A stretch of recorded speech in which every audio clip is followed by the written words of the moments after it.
হৃৎপিণ্ডকে সুস্থ রাখবার জন্য কি কি করণীয়?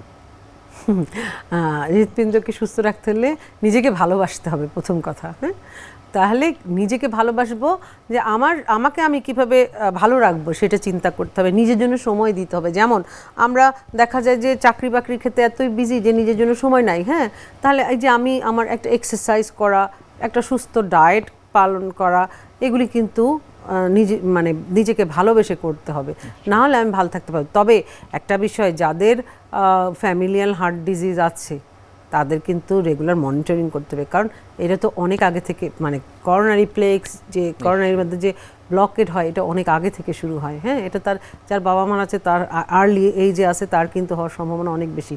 আর একটা জিনিস ইম্পর্টেন্ট, যে ধূমপান এটা কিন্তু বিশাল একটা রিস্ক ফ্যাক্টর। আজকালকার দেখা যায় যে কিছুই নাই, শুধু ধূমপান করে, প্রেশার নাই, ডায়াবেটিস নাই, তারপর হৃদরোগ, তারপর তার blood pressure, high blood pressure নিয়ন্ত্রণে রাখতে হবে।